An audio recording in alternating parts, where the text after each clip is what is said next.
Hey guys, what's up? Thanks so much for stopping by. Today's video, to be honest, I don't even know what I'm gonna title it. Right now in my mind, I'm just like, please try these products.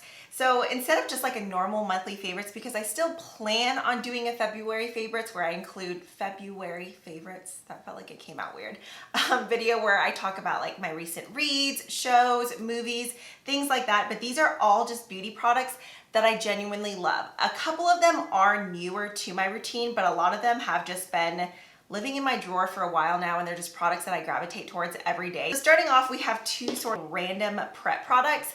Aquaphor. I'm sure many of you guys already have this in your home. It's probably something that lives on your nightstand or in your medicine cabinet, or maybe it's something you've never used before. I actually purchased the big tube because Keegan recently got a tattoo and the artist just recommended using this for the healing process, but I love this on my lips. If you have crusty elbows, ankles, hands, feet, anything like that, if you're someone who loves slugging, I'm sure you're already familiar with this.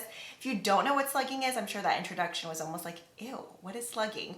Basically, it's where you go in and you layer your skincare and then you kind of cap everything off with something like this, like a petroleum jelly, whether you're using Vaseline, Aquaphor, because it's not supposed to clog your pores, but it just kind of seals everything in. However, what I love this for is not only my lips, I actually have something else that I prefer on my lips, but for my under eyes. I have complained about dry under eyes for years and years, but I have to be really careful because some under eye creams can almost be too rich to where they cause milia, but then I need something heavier even in the mornings. I know that's an ideal for everyone just because if you're already oily, you probably don't want anything too thick and rich on your skin because then your makeup does have the chance of slipping and sliding. But if you are really dry, especially like on the under eyes and right around your nose, this is perfect. I just apply it after my SPF. I let it soak in for a little bit and then I'll go in with my makeup. And I just find that my concealer looks so much better. I just get really crusty right here. I mean, you can see the fine lines right now, but if I don't moisturize them, it's almost like my concealer gets super cakey and just dry and crusty looking. Looks like I went in and patted like way too much makeup on there, but it's just like the dry flakes. So Aquaphor is a must-have for me. It's a product that I've used for a while, but I just forget to mention on my channel. Same thing for you. You probably have this in your home already, but maybe you just haven't tried it on your dry eyes and you have dry eyes. That stuff's awesome, especially if you're terrible about self-tanning like your hands and your feet. If you just go in with Aquaphor on your knuckles and your ankles, it makes a huge difference. Next up, we have some Lanolin Nipple Cream, and this has been a lifesaver for my lips. Whenever I went from Colorado to Miami, just the extreme climate differences, my lips got so crusty again. This is an absolute lifesaver, especially like on the airplane. I love to keep it on my nightstand. I will never purchase, I can't say that. I probably will purchase another lip balm at some point in my life if there's something like really cool that comes out. But if I'm looking for something strictly for moisture and hydration, this is gonna do the job. It comes in a jar option as well. I just like the squeeze tube just because it is a thicker product. Or if you want one to keep in your purse, they do sell like I think 3 or 4 packs on Amazon of smaller tubes. I reached out to the company because we were DMing back and forth whenever I featured it on stories, and I was asking if there was a difference in formula. They said there isn't, it's just the packaging. The lip balm comes instead, I don't think it's like a pop cap, it's a twist off, and then it has like the normal slant of a lip balm, but it is the same formula. So if you'd rather go that route, either way, but I think when I priced it out at Target, this was cheaper and my whole family uses it. It's amazing. Now this is something that I've been using almost every day that I've applied makeup since purchasing it. I think I've had it for almost 2 months now. This is by Makeup by Mario. It's one of the Master Crystal Reflectors highlighter. I have mine in the shade Citrine. I believe it was Citrine and Opal. Originally when I went into Sephora, I thought for sure I would want Opal just because I'm normally not like super into really yellow gold when it comes to eyeshadows, although I love like wood-winked, but more like rusty bronze rather than like straight up yellow gold. But this product is heavenly. Whether you're just wanting to apply it on top of a bare lid or on top of like a really smoked out, glammed out eye, or just something like really nice and neutral, you just want a little pop of glitz. This is beautiful. So this is what I have on my eyes right now. I love that you don't have to apply any sort of adhesive base beforehand. You just go in with your finger, your brush, and you tap it right on. You can build up the product if you're wanting like more of an intense wash of glitter, but I just love this subtle sheen that you get whenever the light hits it just right. The texture is much firmer than something like the ColourPop Super Shock shadows. Originally, that's what I thought it was gonna be. It does have a harder texture than that, but it still has a little bit of like a squish or a bounce to it, and it's just so pretty and easy to use. A more mature version of glitter. I will always love anything sparkly and glittery on my eyes, but on days whenever I just want something a little bit more subtle and toned down, this has been my go-to. For my actual liquid liner, I've been loving this. This is the NABLA Serial Liner Precision Liquid Waterproof Eyeliner. This truly is waterproof. I have really watery eyes. I always love the look that people do whenever they go in and like hook the inner corners as well. But no matter what eyeliner I try, whether it says waterproof or not, it always ends up migrating all over the place. As long as you let this fully dry down, it really does stay in place. Even with my watery eyes, I've said this plenty of times before, but I'm just not someone who's very good with winged liner. I always have to have some sort of template first. I love that the tip of this is a slightly more stiff, like there still is a give to it, but it's not quite as flimsy as some of the other liquid liners out there. More than anything though, the formula, plus just how like rich and black it is, but it dries down matte. I don't really like that high shine lacquer finish when it comes to liquid liners. And it's been going for such a long time. I don't even worry about like storing it upside down. It just lays down in a drawer. This and then this next product, I swear they just like go and go and go, like the Energizer Bunny. This is the Milani Weekend Brow Eyebrow Tint. I have mine in espresso. I finally ended up opening my new container. If you guys still haven't tried this, please try it. It is so good. Don't be afraid of it because it's an eyebrow pen. I know I've tried so many other eyebrow pens or markers or like the 3-prong ones in the past, and they're just never good. They always look way too harsh or they're just really hard to apply. The tip of this one is so fine. You can really go in and mimic those hair-like strokes. And I actually ended up keeping the medium brown shade. That was the first shade that I bought, but it was a little bit too warm on my brows. It was pulling really red. I love that product as a liquid liner just because it's not fully opaque, so it just creates a really nice soft brown winged liner. It's just so easy to use. It's very forgiving. You can go in obviously like heavier if you're wanting deep strokes, but the tip of it really allows you to be super fine and precise. Obviously you can like push down harder if you want thicker lines. The only 2 products I use on my brows these days is the Got To Be Spiking Glue Gel, right? The one that comes in the yellow tube, and then the Milani Brow Pen. That's my entire brow routine. They stay in place all day long. I don't have any issues of the pen like wiping off or anything. It's just such an amazing product at a great price. This is a product I have never heard anyone talk about, and I need you to try it. The only thing is there's only 2 shades. It's a concealer. They have like a full concealer line, but this is one of the corrector shades in, I think this one is called Peach or Peachy, something like that. It's number 2.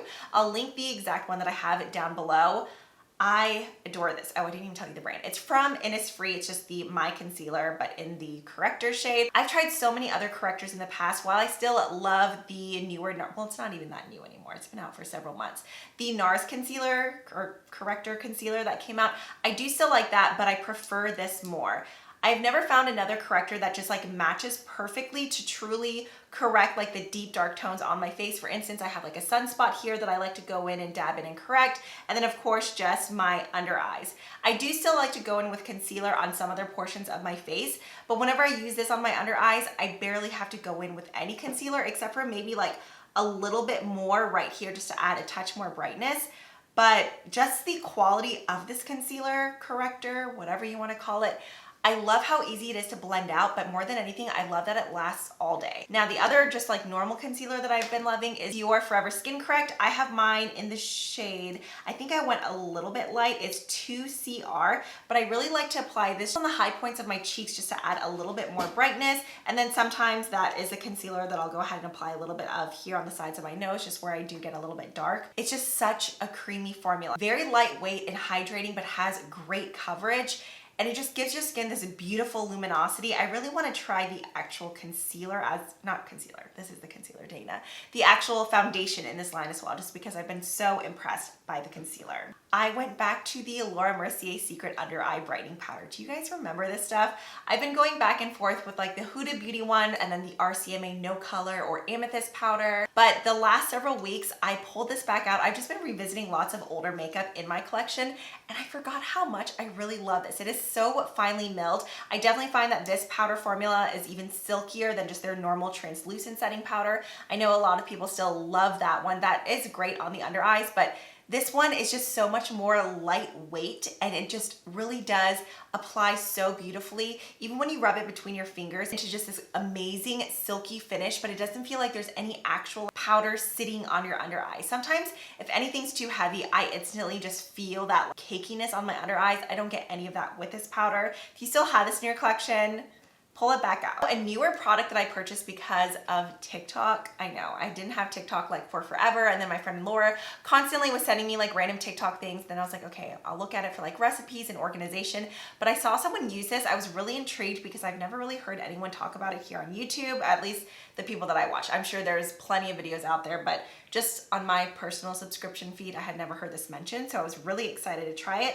It's the KVD Liquid Gel Contour. I ended up getting mine in medium tan, warm 50. I've tried applying this like straight to my face from the applicator. That works, but my favorite method, I like to apply it to a brush first and then stipple it onto my face. This is just the IT Cosmetics Heavenly Luxe No. 7 brush. You could use the e.l.f. All Over Complexion, right? No, Ultimate Blending Brush, that's another favorite of mine. Anything like that would work great, but I really, really like this. Now, if you're looking for like an intense chiseled contour, you can still get that if you take the time to build up this product. But if you like more of just that everyday glowy bronze, adding some warmth back into your complexion, this is so perfect for that. I just love how easy it is to blend in and that you do have the option of building it up. It does start off a little bit more sheer. Now, when I swatched it in store, I wasn't sure just because the way it dries down, it gets like really tacky and sticky, but I don't notice that on my face. Next up, I should have double checked if this was back in stock or not because they had told me it was supposed to be in February and I totally forgot to check before this video. I was faithful to the Shiseido eyelash curler for over a decade. It was my favorite lash curler. It still is one of my all-time favorite lash curlers, especially if you have more almond-shaped eyes like myself. You'll find a lot of the eyelash curlers in the drugstore, even like from like Tarte, Revlon, anything like that. Those lash curlers have more of an intense C shape like this to where I can't even catch like half of my lashes just because of the way that my eyes and my face lay. So I always need something with more of flatter arc like this. The Shiseido one is amazing, but the Rephr one, I honestly never thought something would beat the Shiseido one. I love the Laura Mercier one and the Surratt one as well, but nothing beats the Rephr one. I want to say the Rephr one is slightly flatter than the Shiseido one. So I mean, this lays right up on my eye to where I can pinch and grab every single one of my lashes, the curl that it gives. It's amazing. I know this has been out for years. I'm just new to Rephr. I've been testing out their brushes recently. Love those as well. In fact, I grabbed one of them. The Rephr brush just in number 1. If you loved like the MAC 217, but you wanted something slightly less fluffy, you would love this one. The way that this blends and packs color at the same time is just amazing. But more than anything, their eyelash curler, if you have flatter almond-shaped eyes, please give this one a go, especially if you're a fan of the Shiseido one. You have to try this one. I think this blows the Shiseido one out of the water, which is insane for me to say because like I said, I have been so devoted to the Shiseido one for years. Okay, the lip combo that I'm wearing, if you're looking for just a really nice, warm, toasty nude combo, the Persona lip liner in Almond. I have all of her lip liners. This is definitely my favorite. It's so creamy, but while still being long wearing. Sometimes if lip liners are too creamy, they almost fade off too quickly. This really does stay in place. And then on top, I apply her gloss in Honey. I just love this combo. The perfect toasty nude lip combo. It's so comfortable. The gloss is so shiny. There's not, I mean, it just kind of smells like lip gloss. There's not really a super intense smell to it, and it's not really that sticky at all either. All glosses have like a tackiness to it, but this is way silkier and like slippery than something like a MAC, what are those even called right now? Brain fart, lip gloss or dazzle gloss. This doesn't really get sticky and webby. It just stays really slippery, high shine, glassy, glossy finish. I mentioned earlier, I do still plan on doing a February favorites. These are my please try it products. I would love to hear about some of your products like these down below. If you already have these, let me know your thoughts on them. And yeah, that's pretty much it. So as always, thanks so much for spending part of your day with me. I really appreciate it. If you haven't already, I would love if you subscribe. That way you don't miss out on any future uploads. I do also have a giveaway going on over on Instagram. It's just an engagement giveaway for liking and commenting on February's post. I'm picking 5 different winners. I have a big old basket of makeup down here that I'm just going to dole out to 5 of y'all. And yeah, there we have it. There's the end of the video. Thanks for hanging out. See you next time.